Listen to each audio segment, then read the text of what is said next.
बिस्मिल्लाहिर्रहमानिर्रहीम, अस्सलाम वालेकुम। Welcome back to my YouTube channel Irtisam's biology. Dear students, आज के इस वीडियो लेक्चर के अंदर हम डिस्कस करने जा रहे हैं न्यूक्लियस के बारे में। वाइट बोर्ड ज़रा बड़े वाला यूज़ किया है ताकि पूरा टॉपिक आ जाए। टॉपिक बहुत लेंथी था। न्यूक्लियस जो है एक ऐसी प्रोमिनेंट ऑर्गेनेली है यूकैरियोटिक सेल में on the basis of presence of nucleus and double membrane bonded organelles.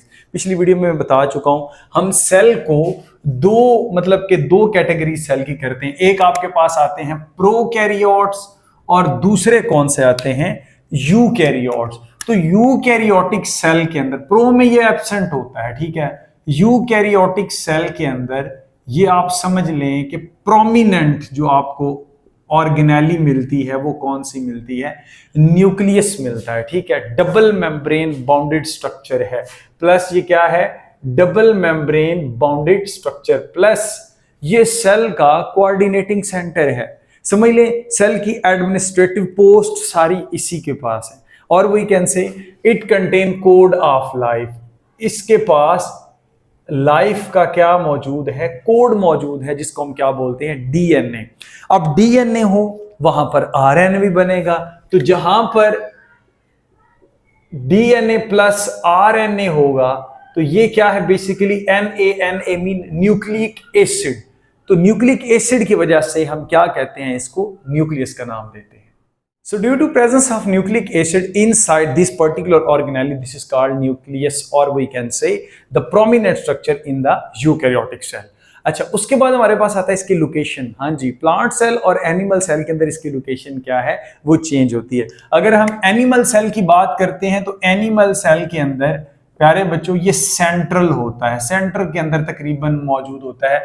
लेकिन प्लांट्स के अंदर ये पेरिफेरल हो जाता है, प्लांट्स के अंदर ये जरा साइड पे हट जाता है, पेरिफेरल। क्यों?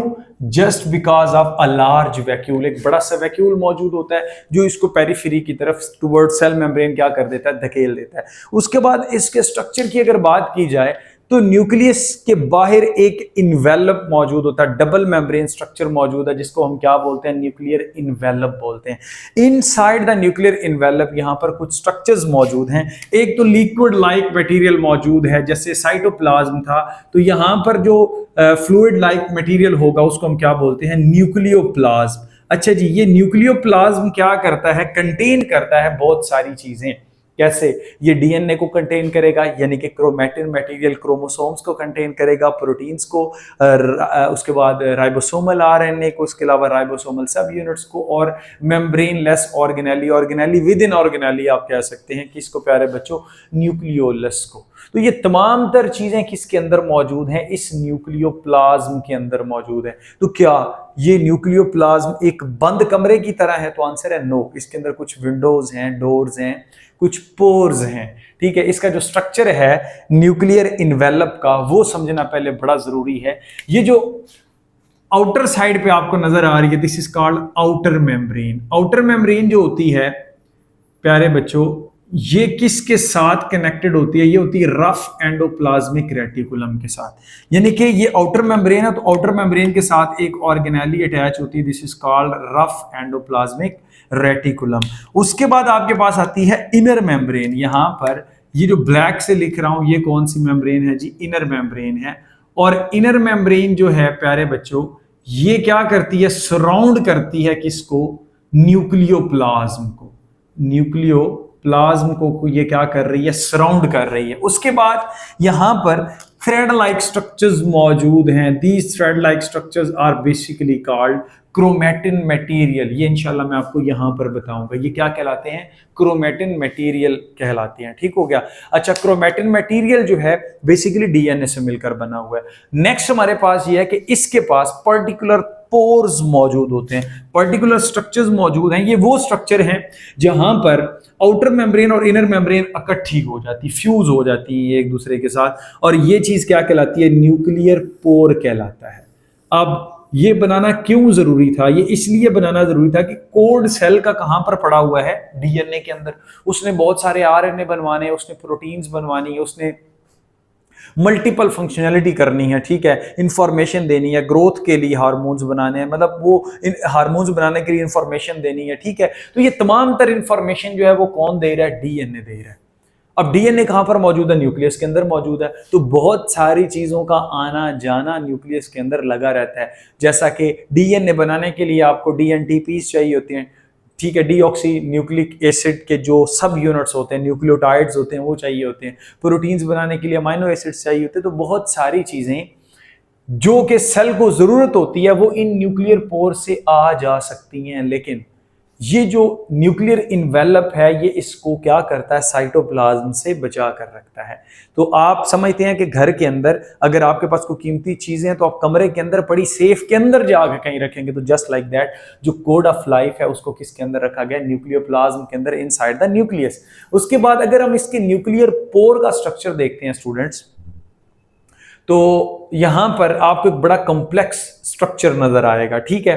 अच्छा, अब इसके स्ट्रक्चर को पढ़ने से पहले एक छोटी सी चीज जो आपके साथ डिस्कस करनी है, क्योंकि ये बात बड़ी इंपॉर्टेंट है, ये यहीं पर बताना जरूरी थी कि आउटर मेम्ब्रेन है और इनर मेम्ब्रेन है, इन दोनों के दरमियान में एक स्पेस मौजूद है that is called perinuclear space. क्योंकि ये पूरे के पूरे न्यूक्लियस के साथ चल रही होती है ये स्पेस, तो उसको हम क्या बोलते हैं? Perinuclear space.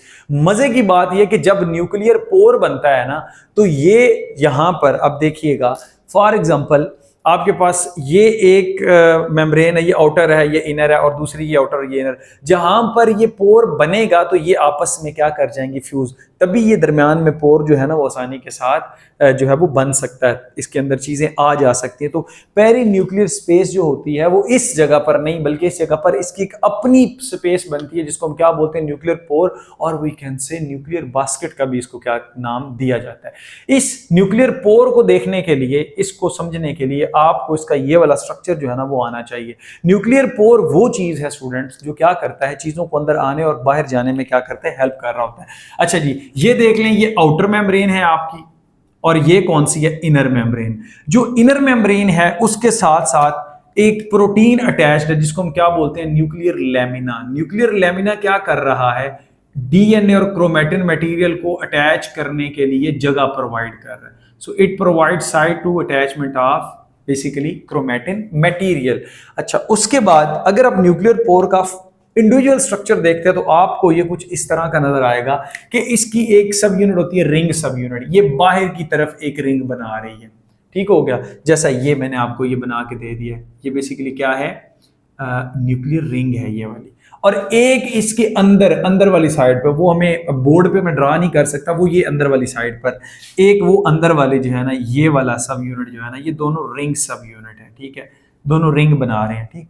उसके बाद स्टूडेंट आपको यहां पर कॉलम की तरह, जैसे ये ऐसे ऐसे करके ना कॉलम की तरह प्रोटीन्स जो हैं वो जुड़ी हुई होती है, जो कि पूरी मेम्ब्रेन में धंसी हुई है। जैसे ये आपके पास एक कॉलम है, ये मेम्ब्रेन के अंदर क्या है? धंस चुका है, जस्ट लाइक दैट, ठीक हो गया। अच्छा, जो इन कॉलम को ऊपर से क्या कर रही है? ऐसे प्रोटेक्ट कर रही है इन कॉलम्स को, उसको हम क्या बोलते हैं? दिस इज कॉल्ड लैमिनर सब यूनिट, ठीक हो गया। ये कॉलम, मसलन ये कॉलम है ना, ये कॉलम ऐसे इकट्ठे हैं, जो ऊपर से इसको प्रोटेक्ट कर रही है, दिस इज कॉल्ड लेमिनर सब यूनिट। ये प्रोटीन का क्या है? लेमिनर सब यूनिट है। और उसके साथ साथ ये जो बजाते खुद ये लंबे लंबे स्पैन हैं, ये क्या है आपके पास? कॉलम है, ये कॉलम सब यूनिट है, ठीक। अच्छा, इन कॉलम सब यूनिट के अंदर वाली साइड पे भी, ठीक है, इन साइड फॉर एग्जाम्पल ये यहां पर कुछ प्रोटीन्स मौजूद हैं, जैसे ये मेरी ये दरमियान में आपको ये उंगली नजर आ रही होगी, कुछ प्रोटीन्स मौजूद हैं। या फिर मुझे यहाँ पे फॉर एग्जांपल हमारे पास यही है, एक एसी का रिमोट है, इसको देख लेते हैं। तो ये इसके सेंटर में जो चीज़ मौजूद है, जो इस पोर को बरकरार रखने में हेल्प करती है, वो चीज़ क्या कहलाती है आपके पास? वो कहलाती है स्टूडेंट्स एनुलर। अब ये देखें, ये कॉलम, ये इसके ऊपर क्या चीज़ मौजूद है? ये आपके पास है लैमिना। ये कॉलम और ये कॉलम, यहां से आपको समझ आएगी। ये कॉलम है, ये कॉलम, इसके ऊपर लैमिना। इसके अंदर जो है ये जो रिमोट है, ये क्या चीज है? ये आपके पास कहलाती है एनुलर, और ये रिंग की फॉर्म में होता है, ऐसे रिंग की फॉर्म में होगा। अच्छा, जब ये रिंग की फॉर्म में होगा तो ऑब्वियस सी बात है, इसने दरमियान में क्या करना है? पोर बनाना है। यहां पर आप देखिएगा, ये ऊपर वाली ये रिंग लाइक स्ट्रक्चर है। अच्छा, ये जो आपको रेड से नजर आ रहा है, ये लैमिनर है। अच्छा, ये जो आपको ये नजर आ रहे हैं, ये कॉलम है। अब इन कॉलम्स को आपस में जोड़ने के लिए ये जो अंदर वाली चीज मौजूद है, दिस इज कॉल्ड एनुलर। ये एनुलर सब यूनिट है। और उसके बाद इस एनुलर सब यूनिट और इस पूरे सब यूनिट से कुछ थ्रेड लाइक स्ट्रक्चर्स बाहर निकलते हैं। फॉर एग्जांपल यही आपके पास सब यूनिट था, इससे कुछ स्ट्रक्चर्स निकलते हैं बाहर जो यहां पर एक पोर बनाते हैं, ठीक है। इसको बोलते हैं न्यूक्लियर बास्केट। ये आपके पास क्या कहलाती है? Nuclear basket. और ये मैंने यहाँ पे बना रखी है, ठीक हो गया। इसके बाद फिर मटेरियल यहाँ से आता है, इस रिंग में से गुजरता है, आगे ये इसमें से गुजरता है, फिर इसमें से गुजरकर जो है वो न्यूक्लियर बास्केट में से होता हुआ न्यूक्लियस के अंदर चला जाता है। तो ये चीज होती है nuclear pore. Students, nuclear pore जो है ये डिपेंड करता है कि आइदर सेल कितना एक्टिव है। जितना ज्यादा सेल एक्टिव होगा उतने न्यूक्लियर पोर ज्यादा होंगे। अगर सेल एक्टिव नहीं है, मैच्योर हो चुका है, मैच्योर होने से मुराद अभी उसमें डिफरेंशिएशन नहीं होनी, तो अब क्या होगा, अब वो कंप्लीट मैच्योर होगा तो उसके न्यूक्लियर पोर भी क्या हो जाएंगे, कम। सिर्फ थोड़ी बहुत इंस्ट्रक्शन के लिए इसको जो है ना वो यूटिलाइज किया जाता है। जैसे जाइगोट एग सेल, उसके अंदर जो न्यूक्लियर पोर है उनकी तादाद ज्यादा होती है। इसी तरह से जो रेड ब्लड सेल है उसके अंदर पोर्स की तादाद बहुत कम होती है। उसके बाद आता है न्यूक्लियर इन्वेलप की विजिबिलिटी। जब ये नॉन डिवाइडिंग होता है, नॉन डिवाइडिंग, जब सेल डिवाइड नहीं कर रहा तो ये विजिबल होता है। लेकिन जब सेल डिवाइड कर रहा होता है तो ये न्यूक्लियर इन्वेलप क्या कर जाता है, प्रोफेज के अंदर डिसअपीयर हो जाता है। ये क्या हो जाता है, डिसअपीयर। डन। नेक्स्ट हमारे पास आता है कि inside the nucleus there is another structure, nucleolus. अब इसके अंदर 2, 3, 4, 5 जो है ना वो न्यूक्लियस हो सकते हैं। तो ये वेरी करता है, ठीक है ना, वेरीज। डन। न्यूक्लियोलस का नंबर जो है वो वेरी करता है, 2 हो सकते हैं, 3 हो सकते हैं, उनको क्या बोलते हैं, न्यूक्लियोलाई। उसके बाद न्यूक्लियस के अंदर जो न्यूक्लियोलस है, आपको पता होना चाहिए, ये बेसिकली इसको बनवाता कौन है। अगर मैं क्रोमोसोम का स्ट्रक्चर बनाऊं तो क्रोमोसोम में यहां पर एक और कंस्ट्रक्शन हो और यहां पर एक अदर, और मतलब आप समझ लें कि ऑर्गेनाइज्ड एरिया बने, जिसको हम क्या बोल रहे हैं, NOR, जो सेकेंडरी कंस्ट्रक्शन के बाद बनता है। जो क्रोमोसोम है उसके अंदर पर्टिकुलर साइट्स होती हैं, ठीक है, जिनको सेकेंडरी कंस्ट्रक्शन या न्यूक्लियोलर ऑर्गेनाइजर का नाम दिया जाता है। ये वो जगह हैं जिन्होंने राइबोसोमल RNA बनाना है। क्या बनाना है, राइबोसोमल RNA बनाना है। इनको हम क्या बोलते हैं, न्यूक्लियोलर ऑर्गेनाइजर।